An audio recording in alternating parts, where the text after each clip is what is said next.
जीवन के वचन। ईश्वर प्रेम है और जो प्रेम में रहते हैं वे ईश्वर में निवास करते हैं और ईश्वर उनमें निवास करते हैं। ईश्वर प्रेम है। शायद पवित्र शास्त्र में ईश्वर की सबसे चमकदार परिभाषा है। ये केवल 2 बार दिखाई देता है और इस पाठ में पाया जाता है, जो एक पत्र है जो चौथे सुसमाचार के संदेश में गूंजता है। लेखक वास्तव में एक शिष्य है जो प्रेरित जॉन की आध्यात्मिक परंपरा का साक्षी है। वे पहली शताब्दी के ईसाई समुदाय को लिख रहा है, जो दुर्भाग्य से पहले से ही विश्वास और गवाह दोनों के मामले में एक बहुत ही कठिन परीक्षण का सामना कर रहे थे, अर्थात कलह और विभाजन। ईश्वर प्रेम है। स्वयं में वे ट्रिनिटी के रूप में पूर्णता को जीता है और ये प्रेम उसके प्राणियों पर हावी हो जाता है। जो लोग उसे स्वीकार करते हैं वे अपने बच्चों को अपने डीएनए के साथ प्यार करने में सक्षम होने की शक्ति देता है। उनका प्यार कृतज्ञ है और हमें सभी भय और समय से मुक्त करता है। पारस्परिक सांप्रदायिकता के वादे के लिए हम प्रभु और हम में प्रभु को पूरा करने के लिए उसी सक्रिय, गतिशील, रचनात्मक प्रेम में बने रहना आवश्यक है। यही कारण है कि यीशु के शिष्यों को एक दूसरों से प्यार करने, अपने जीवन को देने और ज़रूरत में किसी के साथ अपने संपत्ति को साझा करने के लिए बुलाया गया था। इस प्यार के साथ समुदाय एकजुट, भविष्यनिष्ठ और वफादार रहा। ईश्वर प्रेम है और जो प्रेम में रहते हैं वे ईश्वर में निवास करते हैं और ईश्वर उनमें निवास करते हैं। यह हमारे लिए भी एक मजबूत और स्पष्ट उद्घोषणा है।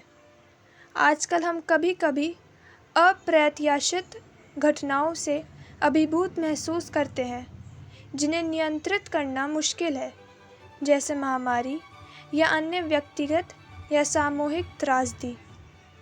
हम खोए हुए और भयभीत महसूस कर सकते हैं और एक दूसरों से मिलने के लिए पुलों के निर्माण के बजाय खुद को बचाने के लिए दीवारों का निर्माण करने के लिए खुद को बंद करने का प्रलोभन दिया जा सकता है। क्या इन परिस्थितियों में परमेश्वर के प्रेम पर विश्वास करना जारी रखना संभव है? क्या प्यार जारी रखना संभव है? लेबनान की जोसियन अपने देश से बहुत दूर थी जब उसने अगस्त 2020 में बेरूत बंदरगाह पर हुए भयानक विस्फोट के बारे में सुना। उसने उन लोगों से कहा जो उसकी तरह जीवन जीते हैं, मुझे दर्द, गुस्सा, पीड़ा, उदासी और मेरे दिल में घबराहट। मैं पूछता रहा कि क्या लेबनान के माध्यम से पहले से ही पर्याप्त नहीं था? मैंने सोचा था कि मैं जिस मोहल्ले में पैदा हुआ था वह अब ज़मीन पर उग आया है। रिश्तेदारों और दोस्तों को जो मृत, घायल या विस्थापित हो गए थे। इमारतों, स्कूलों और अस्पतालों को मैं अच्छी तरह से जानता हूँ कि सभी नष्ट हो गए हैं। मैंने अपनी माँ और भाइयों के करीब रहने और इतने सारे लोगों के कई संदेशों का जवाब देने की कोशिश की।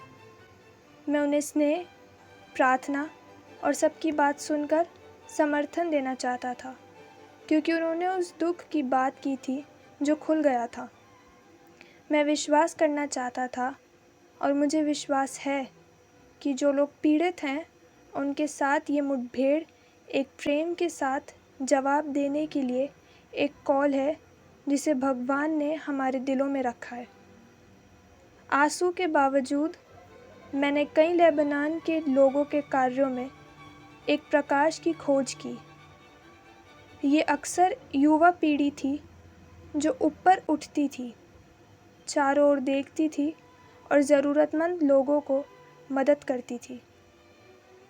मुझे आशा की एक बड़ी भावना महसूस हुई कि युवा लोग हैं जो राजनीति में गंभीरता से जुड़ने के लिए तैयार है।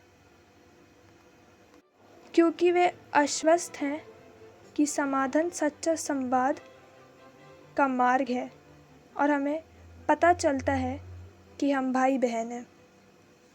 ईश्वर प्रेम है और जो प्रेम में रहते हैं वे ईश्वर में निवास करते हैं और ईश्वर उनमें निवास करते हैं। फोकलारे के संस्थापक क्यारा लुबिक हमें सुसमाचार के इस शब्द को जीने में मदद करने के लिए एक मूल्यवान सुझाव प्रदान करती है। हम सब महिमा से क्रॉस को अलग नहीं कर सकते। हम क्राइस्ट को रिजन लॉर्ड से अलग नहीं कर सकते। वे दो पहलू हैं ईश्वर का रहस्य जो प्रेम है। ईश्वर को हमारी पीड़ा की पेशकश करने के बाद आइए अब इसके बारे में न सोचने की कोशिश करें, लेकिन वो करें जो वो हमसे चाहते हैं। आइए हमारे आसपास के लोगों से प्यार करने की कोशिश करें। यदि हम ऐसा करते हैं तो प्रभाव आश्चर्यजनक होगा और जितना हम आशा कर सकते हैं उससे अधिक होगा। हमारी आत्मा शांति, प्रेम और यहाँ तक कि शुद्ध आनंद और प्रकाश से भर जाएगी और इस अनुभव से समृद्ध होकर हम अपने सभी भाइयों और बहनों को उनके आंसुओं के बीच खुशी खोजने और उन सभी को बदलने में मदद कर पाएंगे जो उन्हें परेशान कर रहे हैं।